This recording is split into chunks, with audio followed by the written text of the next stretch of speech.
Welcome to the Christina Lorenz Show, where we prioritize truth over biased sensationalism. As the mainstream media stays busy bombarding us with praise and adoration for Kamala Harris, who went from outcast to icon in just a matter of days. The joy is back in the Democratic campaign. Well, today, President Kamala Harris delivered the keynote speech.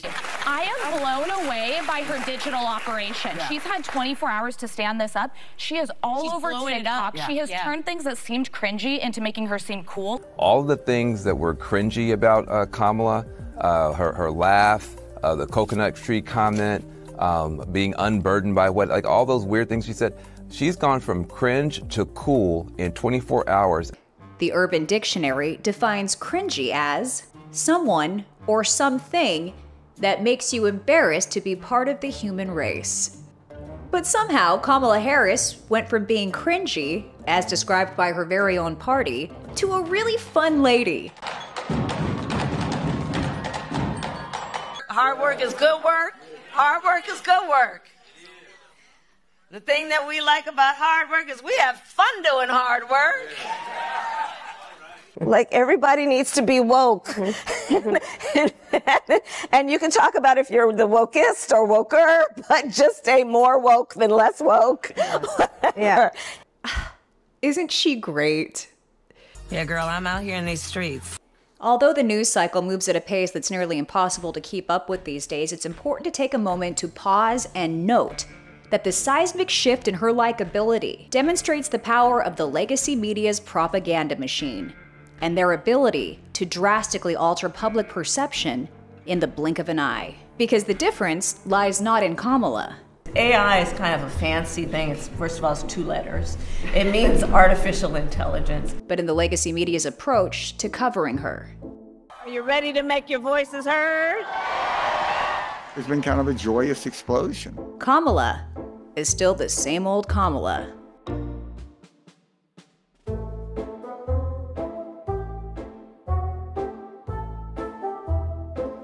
Corporate news outlets were once tasked with fair coverage of presidential candidates. But oh, how the times have changed. And the blatant favoritism of the Democratic Party extends from the national all the way down to the local level. This used to be the standard. And we can have a strong environment and a strong economy. Indeed, the way I look at it is we must have both. But having both is why the environment can be a bit of a tightrope for politicians to walk, trying to come across as pro-environment and pro-business. And this is what we're given today. Since Vice President Kamala Harris seized the Democrat spotlight, she's received a tsunami of grassroots support and cash, 2/3 of it from first-time donors. At the same time, former President Donald Trump, who rallied supporters in Tennessee and Minnesota this weekend, is carving out new lines of attack. The Evening News has evolved into a Democratic campaign ad. In this new era, where the truth is distorted to manipulate the public, and the mainstream media has made a business out of crafting falsehoods for political leverage, it's clear that they're acting on the assumption that Americans are easily fooled. But most of us see right through their tactics and realize that news can no longer be taken at face value, and there is always more to the story. That's why consulting various sources is key. And I'm grateful that you're here because I know your time is valuable. And there's a lot of different stories coming from different angles with different motives. I'm just trying to tell the truth. So in this podcast, my goal is to stay focused on the incredibly important issues that just aren't getting the coverage that they deserve. Because regardless of what's right and true, while the mainstream media has been casting Kamala Harris as the hero we've all been waiting for, what they're really doing is diverting attention from the financial turmoil caused by the Biden-Harris administration's poor policy decisions, which have cost American taxpayers trillions of dollars and made everything more expensive. And you might be wondering, where is the leader of the free world these days? Our president, Joe Biden. And what is he doing to help hurting Americans? Well, here he is, at the beach. And you can tell by his body language that he really cares. With inflation and interest rates remaining high, and the labor market now cooling, warning signs of a U.S. recession are becoming more apparent. And if Kamala Harris and Tim Walz are elected in November, their continued push for costly and flawed green energy policies, which have yet to make a significant impact on climate change, will likely worsen the financial situation for every American. I would expect increased layoffs and more businesses having to shut their doors. I am prepared to get rid of the filibuster to pass a Green New Deal. And on top of doubling down on flawed climate policy that is simply not economically feasible. But we have to understand that there's a reason people are arriving at our border, and ask what is that reason, and then identify the problem so we can fix it. Do you have any plans to visit the border? We are going to the border. We've been to the border. So this whole thing about the border, we've been to the border. We've been to the border. You haven't been to the border. And I haven't been to Europe. And I don't understand the point that you're making. I'm not discounting the importance of the border. If President Kamala Harris wins, Americans are going to have to foot the bill for the massive influx of immigrants who waltzed right across our wide open border, many of whom made the trek just to receive the world-class medical treatment that America is known for, on your dime. And the millions of new American citizens will not only need short and long-term medical, dental, and vision treatment, they'll also require welfare checks, housing, Social Security benefits, the works. So our country's financial outlook is incredibly grim under a Harris-Walz ticket. This is our moment. This is not just transformational for one election. This is transformational for several generations. Here's the great news. How often in 100 days do you get to change the trajectory of the world? How often in 100 days do you get to do something that's going to impact generations to come? And how often in the world do you make that bastard wake up afterwards and know that a black woman kicked his ass and sent him on the road? And you know that's something that guy's going to have to live with for the rest of his life.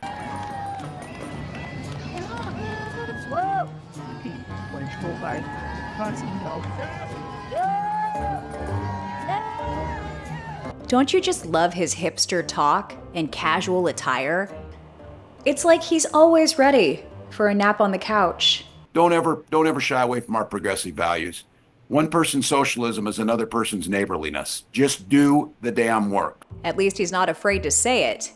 But something doesn't add up. While Cringe to Cool Kamala and Hipster Tim welcome millions of immigrants with open arms and provide them with hotel rooms and apartments out of pure compassion, hundreds of thousands of America's homeless citizens continue to suffer on the streets, and many are children. If this dynamic duo really cared about people and this country, doesn't it make more sense for them to help the homeless people living on our streets who are citizens before helping other people from different countries? It has become patently obvious that Kamala Harris's wide-open border initiatives that are often framed by the corporate media as acts of humanity instead reflect her dangerously ambitious political aspirations over a true desire to help others. Because Kamala Harris hails from the San Francisco Bay Area, a part of the country known for its severe homeless crisis. So she is no stranger to the sight of people sleeping on park benches or sidewalks, exposed to the elements with just a plastic bag or a shopping cart containing all of the items that they possess. If Kamala's motivations were genuinely charitable, she would focus on alleviating the suffering of our own citizens, many of whom are veterans, before pursuing amnesty for millions of new voters.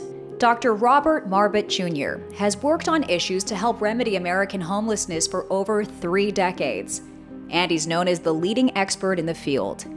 He served as a White House fellow to President George H.W. Bush, and later he was tapped by President Donald J. Trump to serve as the executive director of the U.S. Interagency Council on Homelessness, a role often referred to as the Federal Homelessness Czar, and he continued in this position from 2019 to 2021. He joins us now to talk about some of the common sense solutions to address the heart-wrenching challenges faced by hundreds of thousands of men, women, and children who are living on our streets. Well, first off, thank you very much for having me on. And to just jump right in, I think right now we're almost doing nothing right now in much of the policy that is being currently used. And it's not just the last 2 months, last 2 years, but the big picture is in 2013, Obama and Vice President Biden said if we implemented a new policy, it was called Housing First. And what they did was they took all the money that was being used for treatment and recovery, they took that money out, put it into more vouchers, and we just give out free housing vouchers with no treatment requirements. And ever since then, homelessness is just skyrocketed in every category. In the category that most people follow is street-level homelessness, which is 2 out of the federal 10 cohorts that are tracked or managed or monitored or graded, whatever you might call it, is now doubling every 5 to 6 years. So not only did it not end homeless in 10 years, as was promised, and they even were going to end veteran homeless, family homeless, and chronic homeless earlier. Not only were they going to end all homeless, they were going to end these subcategories, and none of them have ended. And now we're at a rate where we're doubling every 5 to 6 years now. I wonder why he was so emboldened to say that it would be solved in 10 years' time. It makes me wonder about how much research actually goes into some of these major policy changes that are done at the highest levels of government. President Trump has talked a little bit about this during his campaign so far, and he's mentioned treatment. When I'm back in the White House, we will use every tool, lever, and authority to get the homeless off our streets. We want to take care of them, but they have to be off our streets. There is nothing compassionate about letting these individuals live in filth and squalor rather than getting them the help that they need. We need professionals to help them. We will then open up large parcels of inexpensive land, bring in doctors, psychiatrists, social workers, and drug rehab specialists, and create 10 cities where the homeless can be relocated and their problems identified. But we'll open up our cities again, make them livable and make them beautiful. For those who are just temporarily down on their luck, we will work to help them quickly reintegrate into a normal life. For those who have addictions, substance abuse, and common mental health problems, we will get them into treatment. And for those who are severely mentally ill and deeply disturbed, we will bring them back to mental institutions where they belong, with the goal of reintegrating them back into society once they are well enough to manage. It's a tough task, a very tough task. Trump wants to treat the issue as opposed to just toss money at housing. When you worked with him, what was his primary focus? What did he want to accomplish, and what did you suggest to him that ended up being successful? Well, I got brought in the last year of the administration, and unfortunately that shortly after I had been on the job like 21 days and through the Christmas holidays, and then we went right into COVID. And so a lot of what we were planning on working on, just we were never able to get Congress to focus on or get implemented. But what our plan was, and what I was working with the president on, the other cabinet members, Jared Kushner and such, was we were going to get back to treatment and accountability and responsibility. So let me explain what Housing First is. Housing First said, we're going to give you a free voucher for housing. We may often, depending on what the program is, also give you some food, maybe give you some transportation vouchers or some access to the local transportation system. And you didn't have to do anything. Literally nothing. That was it. We just gave this away to you and you're there. If we practiced the Pell Grant or the college funding system the way we did homelessness, it would say, you're a college student, we'll send you a $7,000, $8,000 check every semester from now to the end of time. You don't have to go to class. You don't have to have a GPA record. You don't have to finish in any certain time period, but we'll just keep sending you a check.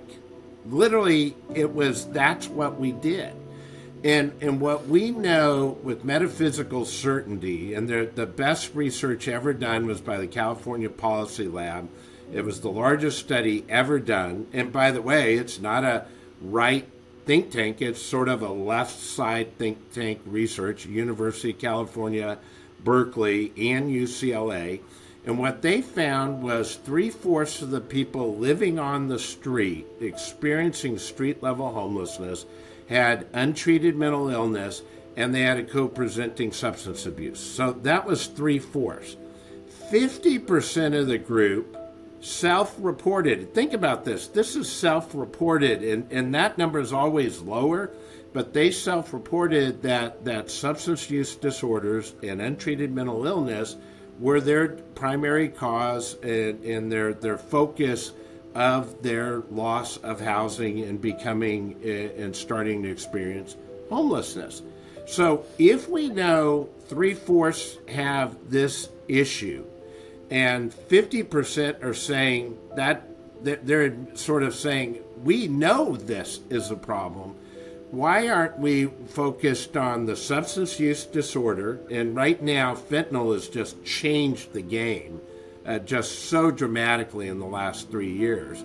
And the idea that we're going to give away free vouchers and not have a treatment plan, you don't have to meet with the case manager, you don't have to follow rules, and it just, when I first heard about this going back to 2013, I thought, this is so irrational that you wouldn't do any other part of the federal program, whether it's a Pell Grant, unemployment insurance, TANF, assistance to families, whatever.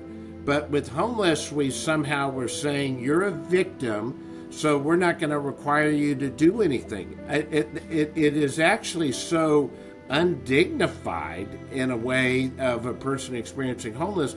We need to wrap you up and say, here's the services you need. We're going to work with you, and if you really want to get out of homelessness, we will move heaven and earth. We will do everything to help you get out of homelessness forever.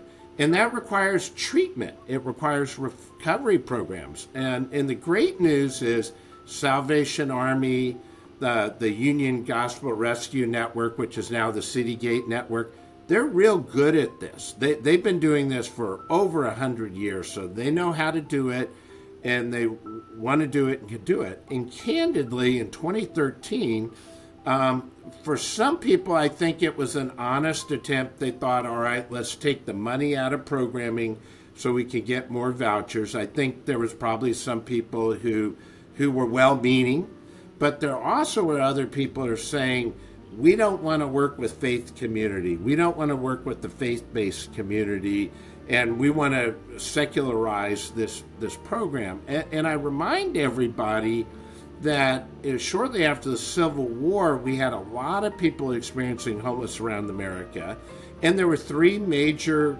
groups we all know of. The Salvation Army gets started. They come from England at that time. The American Red Cross, that at that time was much more a faith-based group, and the Bowery Mission in New York, which is the sort of the beginning of the City Gate Network, the Union Rescue Mission Network coalition. And those three groups were faith groups and worked in the area of homelessness for about 110 years before the federal government comes on the scene. The federal government doesn't get in the homelessness business till 1987.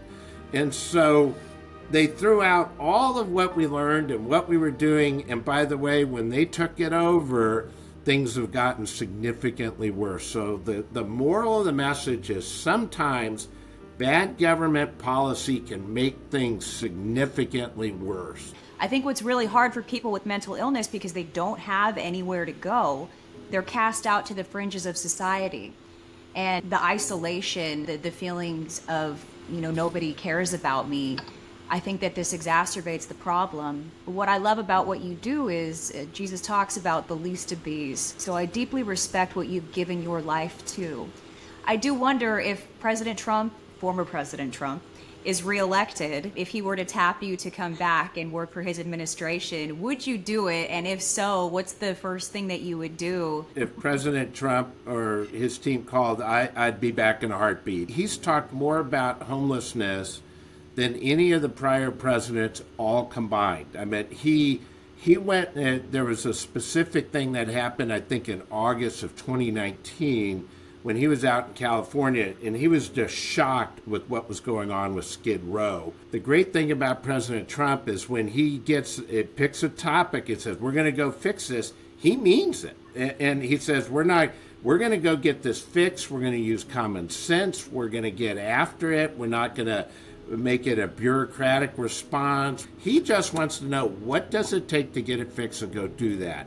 And we know the answer. It's treatment and recovery. It's addressing the untreated mental illness, the substance abuse, and if you were to add one more, job training, and get job training and job readiness. The good news is we know how to do this, but one way is not to do it, is just give away free housing with no accountability. With the introduction of street-level illicit fentanyl on the street, we now have seen the homelessness death rate double in under 3 years on a year-to-year basis. And it's because we are putting people who are addicted to fentanyl into a private housing unit with no treatment, with no supervision, with no monitoring, and it is no surprise to me that the death rate has doubled.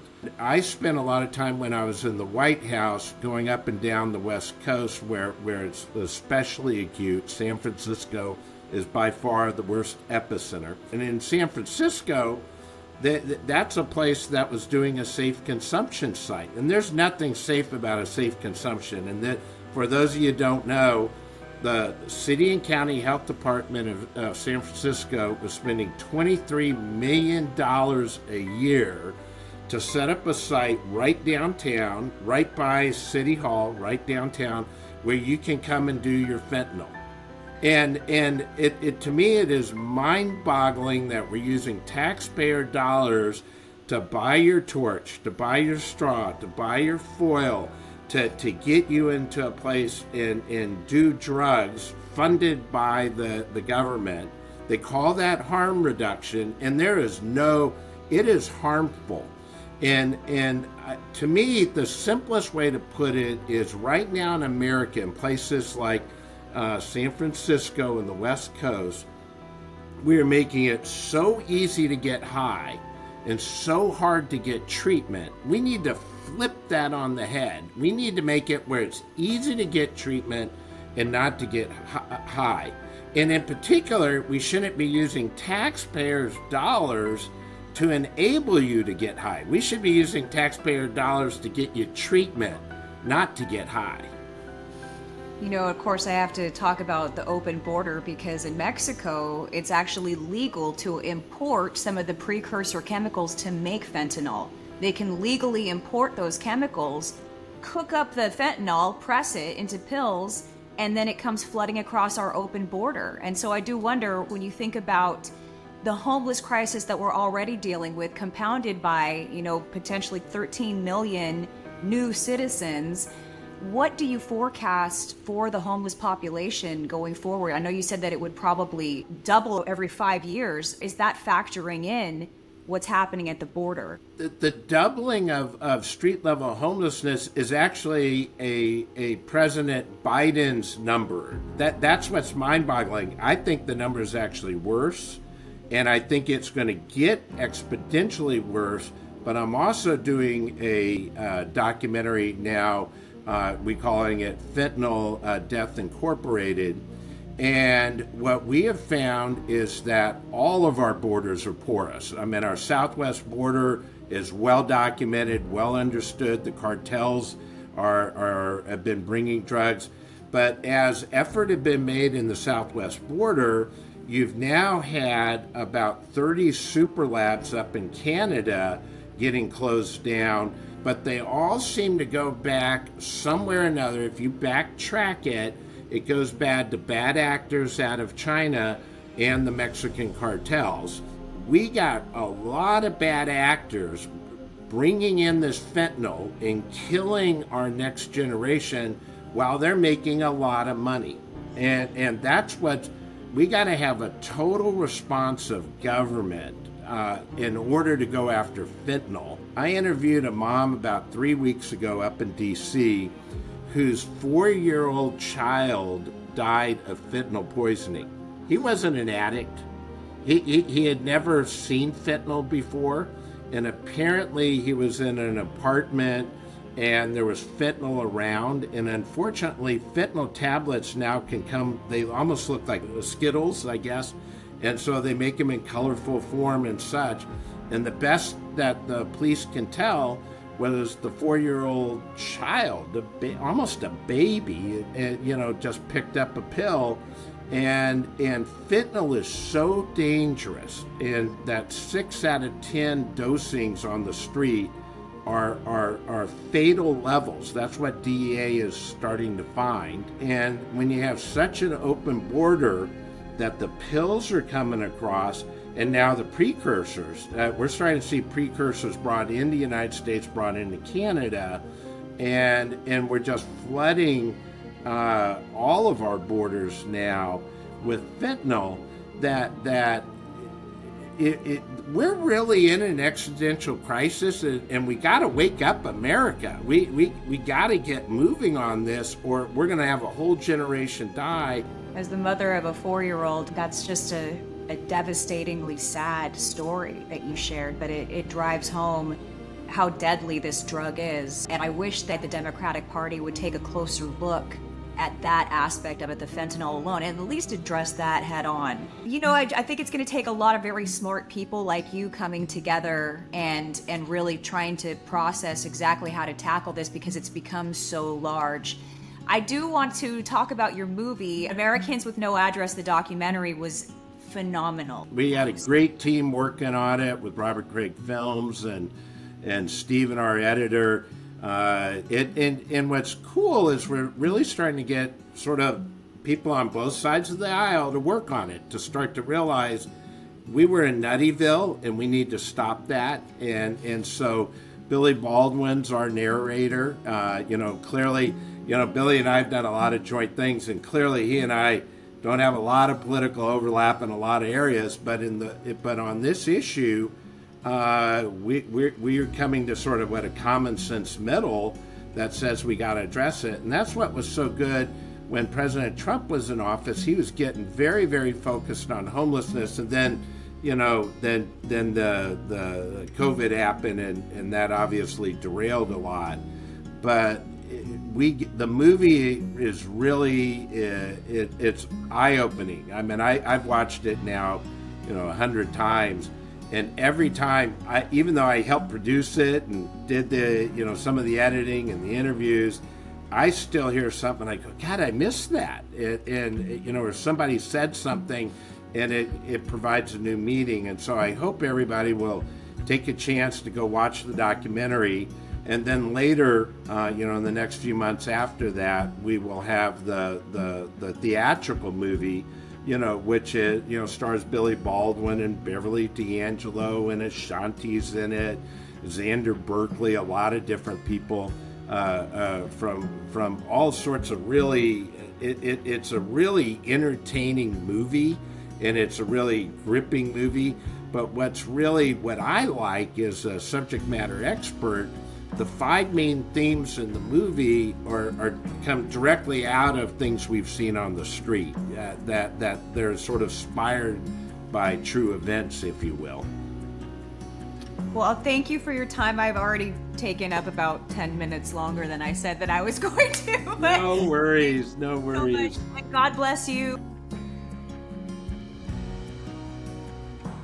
To effectively address a sickness, it's crucial to treat the underlying cause as opposed to just the symptoms. The reality is drug addiction and mental illness are far more prevalent than we like to acknowledge or talk about. But we need to break down the stigmas and have real conversations. Because you don't have to look too far into a person's family tree to find the debilitating sickness that often leads to somebody living out on the streets. My prayer is that we as a country, guided by our leaders, can help find solutions to people living on the streets. And like former President Donald J. Trump talked about, help them get the treatment that they need. Thank you so much for joining me. I greatly appreciate your time and attention.